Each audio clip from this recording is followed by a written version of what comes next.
Síntese está de volta, desta vez com os destaques da sessão plenária da quarta-feira, dia 5 de agosto de 2009.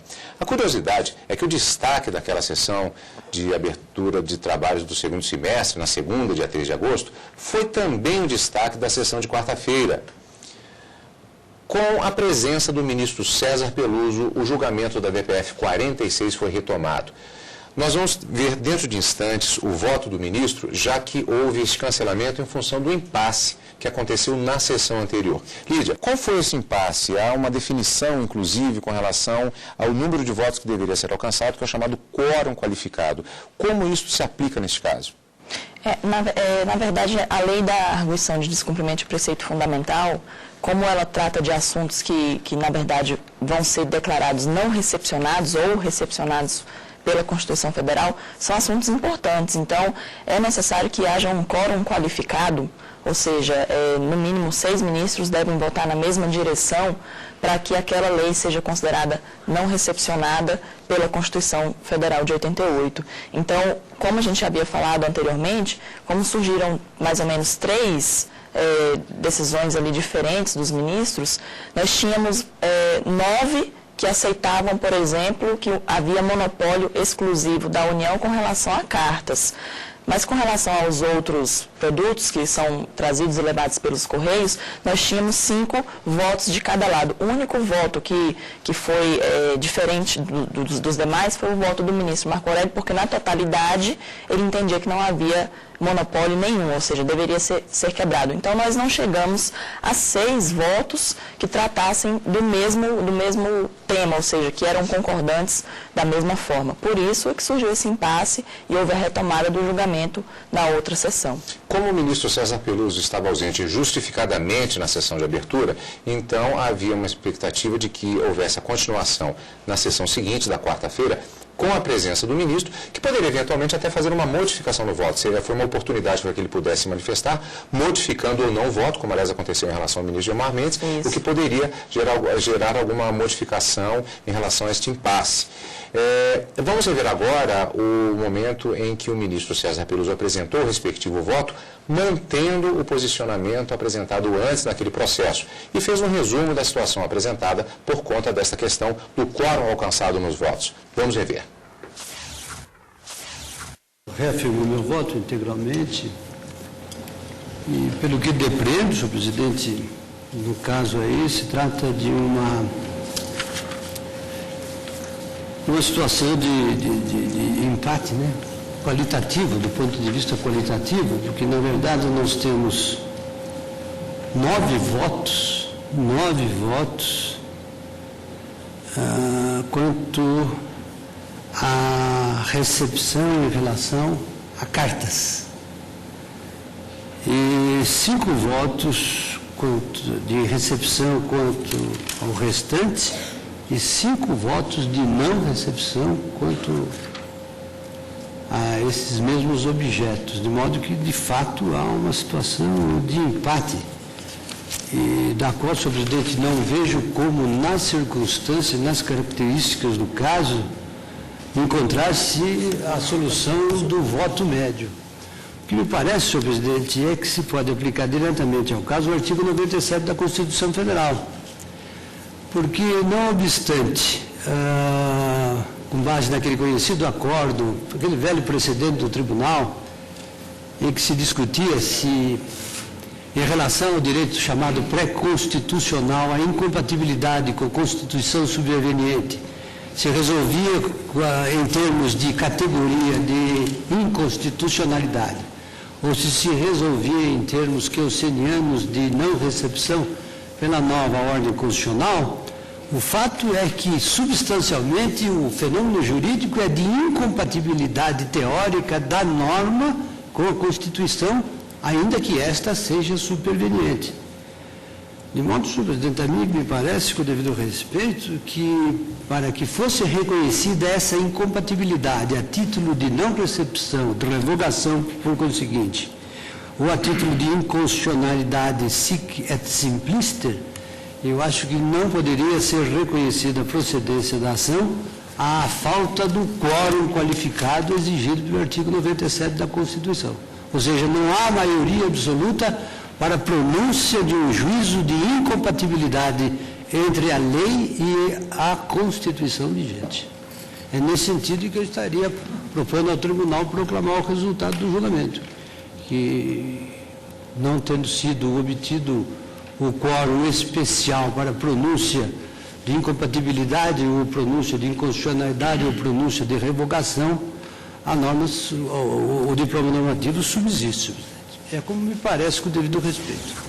Pois é, o ministro manteve o voto e assim manteve-se também aquela votação sem se alcançar os 6 votos necessários, o chamado fórum qualificado, para que houvesse uma decisão. No entendimento do ministro, a lei que estava sendo questionada deveria ser mantida como fazendo parte do cabedal constitucional, ou seja, não teria vitória o argumento da DPF 46 contra o monopólio dos Correios. Mas, de qualquer maneira, ainda havia necessidade do debate. Isso foi uma proposta apresentada pelo ministro César Peluso.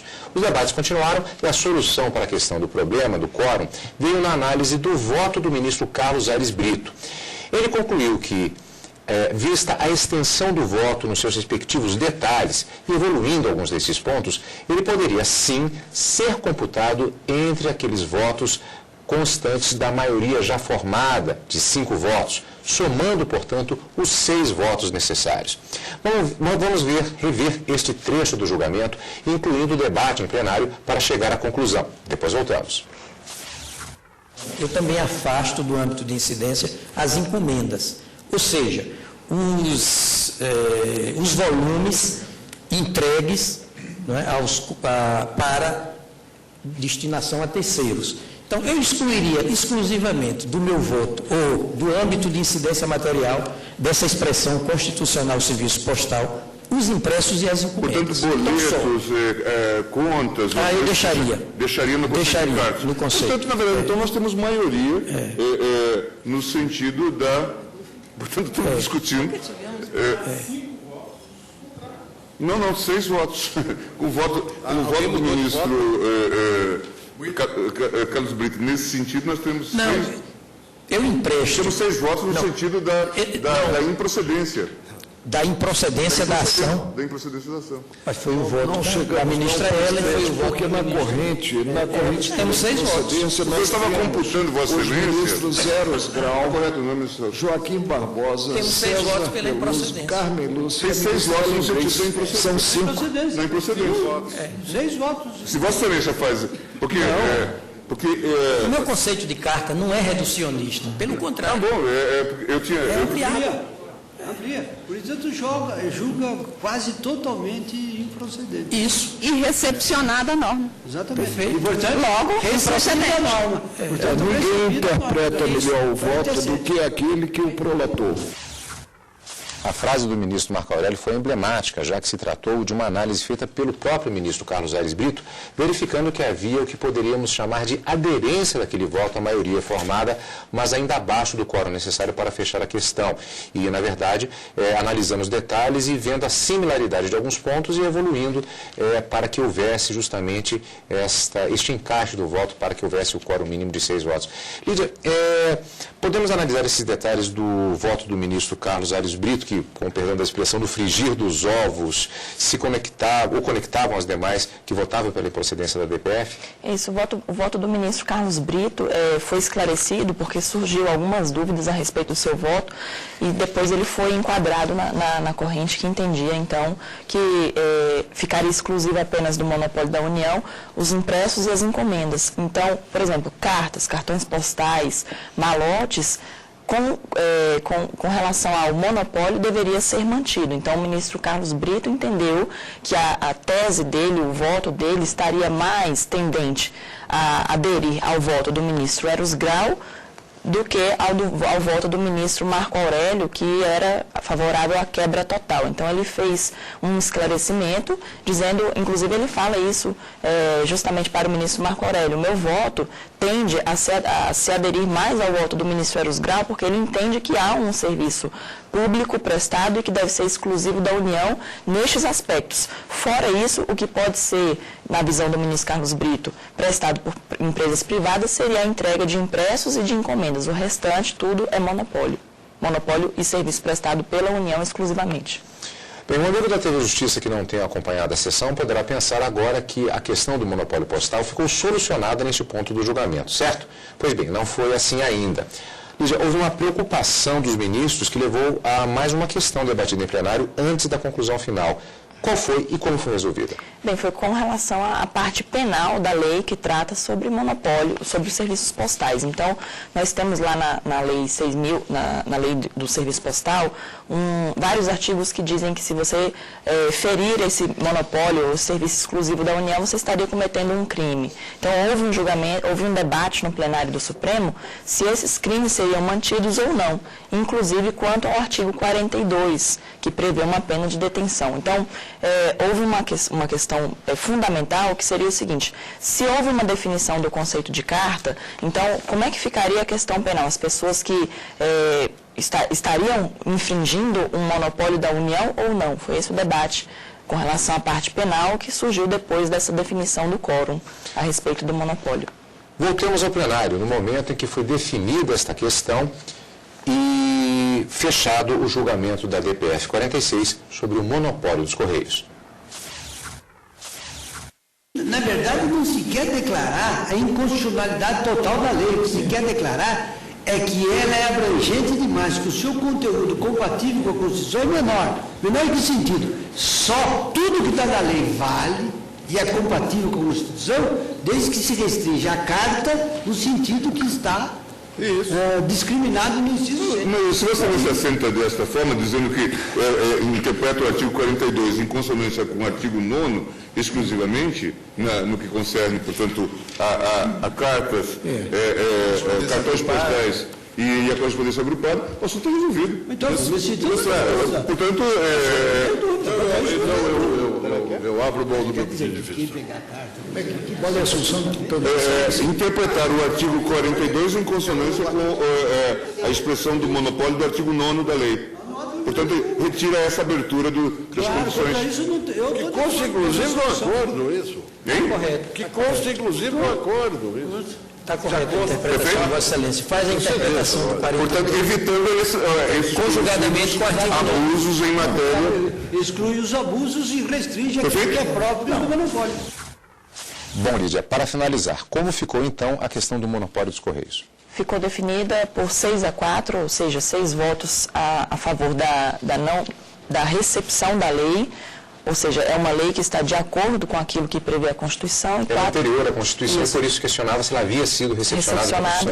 Isso. Então, a votação ficou por 6-4, no sentido de que o serviço dos Correios deve ser prestado realmente exclusivamente para a União, mas apenas com relação a cartas, cartões postais, malotes, que a gente chama de correspondência agrupada, e com relação a selos. O que for fora desses produtos, por exemplo, encomendas, impressos, boletos de água, luz, telefone, esses podem ser prestados por outras empresas particulares. E a outra questão que ficou definida na votação foi em relação ao artigo 42, que diz que uma empresa, por exemplo, que violar o privilégio da União, nesse sentido, teria uma pena de detenção. Os ministros, então, definiram que só haveria punição por esse crime se houvesse uma violação desses produtos que eu falei que continuam como monopólio exclusivo da União. Cartas, cartões postais, os selos e os malotes. O que não for, se for, por exemplo, uma entrega de uma encomenda, a pessoa não estaria enquadrada no artigo 42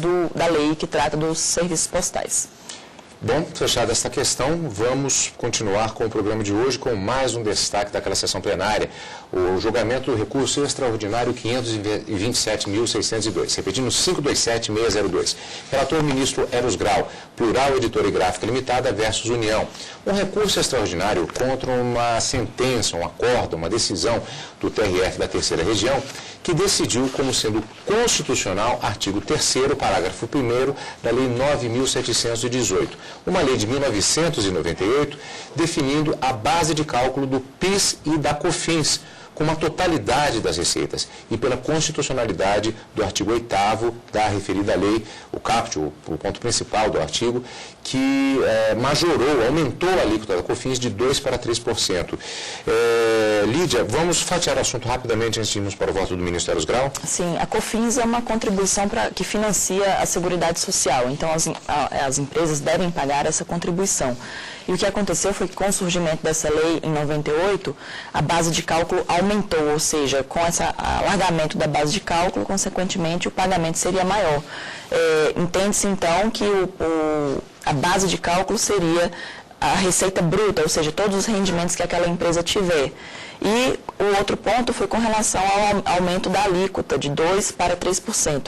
Essa lei que fez essas modificações é uma lei ordinária. E o questionamento grave aqui nesse recurso extraordinário foi saber se uma lei ordinária pode aumentar a base de cálculo e pode aumentar a alíquota. Foi isso que foi debatido pelos ministros. Vamos ao trecho final do voto do relator, ministro Eros Grau. O que cumpre a essa altura indagarmos, pois, é o seguinte: o Legislativo estaria sujeito a uma reserva constitucional negativa da lei complementar? Em outros termos, ele apenas poderia dispor, mediante lei complementar, em relação às matérias inseridas na reserva constitucional positiva da lei complementar? Ou poderia também fazê-lo em relação a outras matérias? Tenho que a possibilidade de o Legislativo dispor lei complementar não se esgota no quadro da chamada reserva constitucional positiva de lei complementar. O Legislativo não está, como nunca esteve, impedido de dispor sobre contribuições sociais mediante lei complementar. Onde seria encontrada na Constituição vedação dessa ordem? Ora, se assim é, e é assim, não nos incumbe desautorizar, ainda que obliquamente, o ato legislativo complementar, caracterizando-o como ordinário. Pois é efetivamente isso que se dá, digo com as vênias do eminente relator, eu me referi àquele voto, do qual eu estou lendo o trecho, pois é isso efetivamente o que se dá quando a Corte afirma que o artigo 6º, inciso 2 da lei complementar é materialmente ordinário. Quando se afirma que a lei complementar não é lei complementar, mas é lei ordinária. Do mesmo modo, não vejo como se possa admitir que o Legislativo, vindo contra si próprio, disponha, mediante lei ordinária, a alteração do que ele próprio decidira anteriormente através de lei complementar. A lei complementar, concluo então, número 70/91, é, no seu artigo 6º, 2, lei complementar. O entendimento de que ela seria apenas formalmente complementar, mas não materialmente complementar, parece-me no bojo do direito brasileiro, também com as devidas vênias, inteiramente sem sentido. E mais a mais, a Constituição do Brasil não veda ao Legislativo a eleição de determinada matéria para ser legislada mediante lei complementar, sempre que não se verifique invasão da competência reservada expressamente à lei ordinária. Por isso, senhor presidente, eu dou total provimento ao recurso. Primeiro, para determinar a exclusão do alargamento da base de cálculo da COFINS e do PIS, previsto no parágrafo 1º do artigo 3º da Lei 9.718, por declarada a inconstitucionalidade desse texto normativo por esse tribunal. E segundo, para declarar a inconstitucionalidade do artigo 8º da Lei 9.718. No último bloco de hoje, vamos conferir a divergência do ministro Marco Aurélio neste julgamento que aconteceu na quarta-feira. E vamos conferir também os destaques da sessão plenária da quinta-feira, dia 6 de agosto de 2009. Entre eles, a extradição de oficial uruguaio acusado de crimes durante os regimes militares na América Latina. Síntese volta já.